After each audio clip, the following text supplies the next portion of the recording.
नमस्कार, आप देख रहे हैं HNTV 24। आपके साथ मैं हूं कनिका। सबसे पहले बात मध्य प्रदेश के सीहोर की करते हैं, जहां पर सलकनपुर देवी मंदिर के पास दुकानों में अचानक आग लग गई। जानकारी के अनुसार मंदिर परिसर की लगभग 20 से 25 दुकानें आग की चपेट में आ गई। घटना रात 10 बजे की बताई जा रही है। माना जा रहा है कि शॉर्ट सर्किट की वजह से दुकानों में आग लगी है। प्रसिद्ध देवी धाम सलकनपुर देवी मंदिर परिसर के पीछे बनी दुकानों में बुधवार रात करीब 10 बजे अचानक आग लग गई, जिसमें करीब 25 दुकानें बुरी तरह से जलकर खाक हो गई।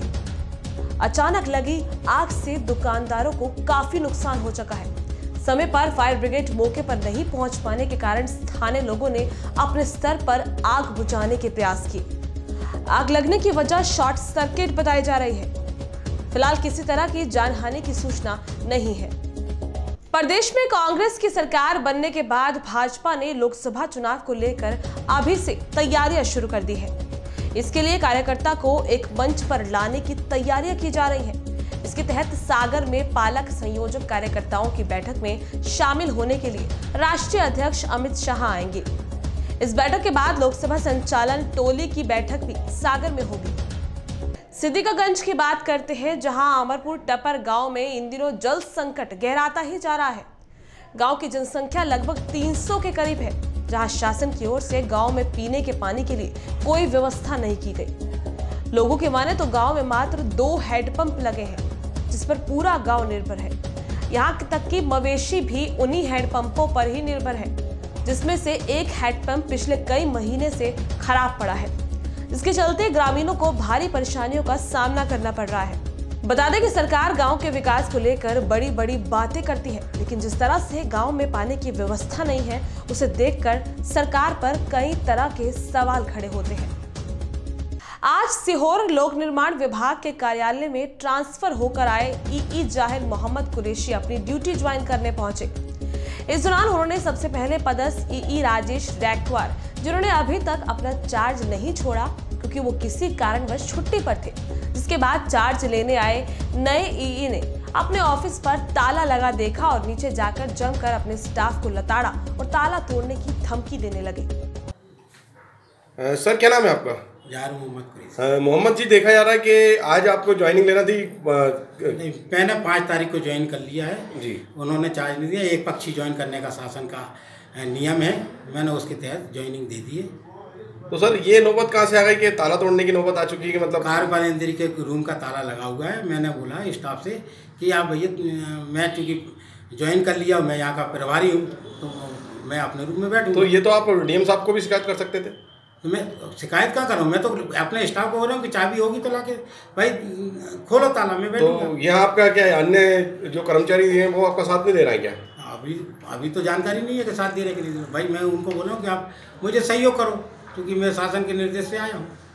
आपकी ज्वाइनिंग किस तारीख की थी सर? तो उसमें कोई है, तत्काल प्रभाव से ज्वाइन करना था। मैंने 5 तारीख की ज्वाइन कर ली, 2 तारीख का आदेश है। धन्यवाद। वहीं मध्य प्रदेश के सीएम कमलनाथ सागर पहुंचे और उन्होंने कहा कि प्रदेश में निवेश तभी हो पाएगा जब हमारे यहाँ ऐसा माहौल बनेगा।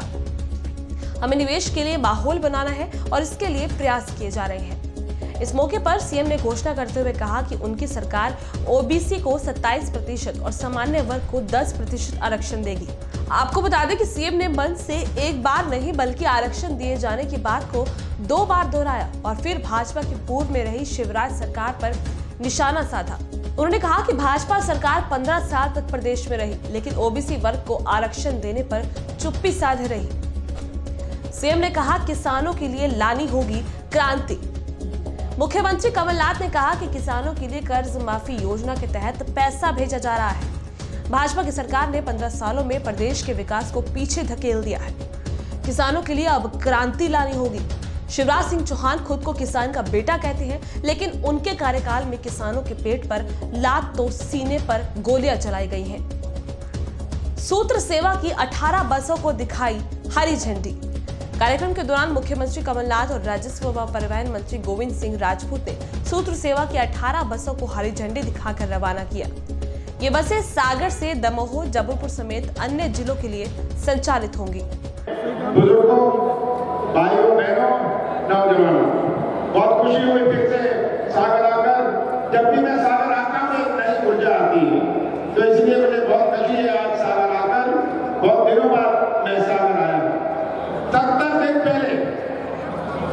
पहले मध्य प्रदेश में कांग्रेस के मंत्रिमंडल ने शपथ ली और 70 दिन पहले कैसा मध्य प्रदेश भारतीय जनता पार्टी ने हमारी सरकार को सौंपा। कैसा मध्य प्रदेश था जिसकी हमने शुरुआत करी। किसानों की आत्महत्या में मध्य प्रदेश नंबर 1, बेरोजगारी में मध्य प्रदेश नंबर 1, बलात्कार में नंबर 1। ये भारतीय जनता पार्टी के 15 साल का और मोदी जी के 5 साल का मध्य प्रदेश का जो उन्होंने हमें सौंपा। कौन सी चुनौती हमारे पास नहीं है मध्य प्रदेश में? हम कहते हैं कि मध्य प्रदेश का नया नक्शा बनाएंगे, पर कौन सी चुनौती हमारे सामने है? हमारी चुनौती हमारे कृषि क्षेत्र की। आज मध्य प्रदेश के 70% लोग कृषि क्षेत्र से जुड़े हैं। जिसके गांव में किराने की दुकान उसका व्यापार चलता है, जब किसानों के हाथ में खरीदने की ताकत किसानों की क्रय शक्ति होती है। जो ट्रैक्टर चलाता है, जो मजदूरी करता है, उसकी रोजी रोटी करती है। और हमारे सागर का बाजार हुए, हमारे तहसील का बाजार हुए, हमारे ब्लॉक का बाजार हुए, इन ब्लॉक की रोशनी कभी आती है जब किसानों के हाथ में क्रय शक्ति होती खरीदने की ताकत। हमने कहा था कि हम कृषि क्षेत्र में एक नई क्रांति लाएंगे। कर्जा माफ हमने किया। अगले 2 दिन में 25 लाख किसानों का कर्जा माफ होने जा रहा है। और आने वाले समय में हम किसानों का 50 लाख किसानों का कर्जा माफ करेंगे। ये हमारा बजट था। और इससे कोई कहा किसानों को ये पर साथ कृषि क्षेत्र में एक क्रांति ना आए। आज समस्या केवल कर्जे की नहीं, किसान का जो अभी भी पीछे रह रहा है। मैं तो आपको वचन देना चाहता हूँ कि सागर के विकास का एक नया इतिहास शुरू होगा। सागर के विकास का आपके विश्वविद्यालय की बात होए, आपकी तालाब की बात होए, आपके फ्लाईओवर की बात होए, आपकी सड़कों की बात होए, IT पार्क की बात होए, सागर का विकास का एक नया नक्शा बनाएंगे और सागर का विकास का एक नया इतिहास बनाएंगे। ये मौका दीजिएगा। तस्वीर रखिएगा सामने, 15 लाख भी मत भूलिएगा। 15 लाख रुपए याद है ना? 15 लाख कितनों से खाते खुलवाइए, कितनों से खाते खुलवाए। खाता खोलो 500 रुपए दे के खाता खुला, 600 रुपए दे के खाता खुला, 600 के 500 हो गए, कहीं 100 रुपए काट दिए। और आप मोदी जी कहते हैं 15 लाख की बात को छोड़ो, वो तो जुमला था। अब तो मैं 6,000 रुपए दूंगा, 6,000 रुपए दूंगा प्रति वर्ष किसान को, और हर 4 महीने 2,000 रुपए दूंगा। मैं तो मोदी जी को कहता हूँ, मोदी जी रख लीजिए आपकी 6,000 रुपए। मध्य प्रदेश की गवर्नमेंट, मध्य प्रदेश की सरकार हमें किसानों को दे देंगे। पर ये जुमला फिर से मत करिएगा। हमें ये मत सोचिएगा कि मध्य प्रदेश के लोग जो भोले भाले हैं, सरल स्वभाव के हैं, गरीब हैं, बहुत समझदार है, सब कुछ सहने को तैयार है, और उन्हें ढला जाए ये बर्दाश्त करने वाले नहीं है। हमने तो आज मध्य प्रदेश की जनता एहसास कर रही है कैसे उन्हें ठगा गया। और ध्यान मोदी के लिए आप सुनते हैं ना, मोदी जी को इसकी बात करते हैं, राष्ट्रवाद की बात करते हैं। मोदी जी कांग्रेस को पाठ पढ़ाएंगे राष्ट्रवाद का। मैं तो पूछता हूँ शिवराज जी से और मोदी जी से कि एक स्वतंत्र संग्राम सेनानी का नाम आप हमें बता दीजिए जो आपके पार्टी में रहा होगा। एक स्वतंत्र संग्राम सेनानी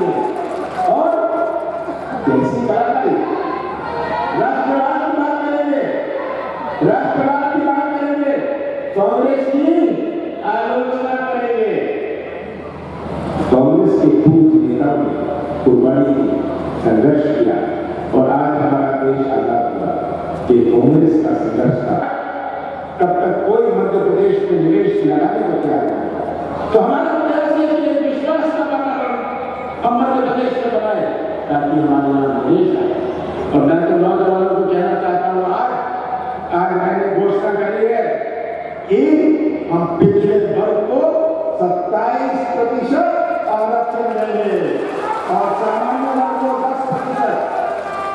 बहुत बड़ी मांग थी जो ये भारतीय जनता पार्टी के नेता पिछले वर्ग के नेता कहते थे हम ये आरक्षण देंगे।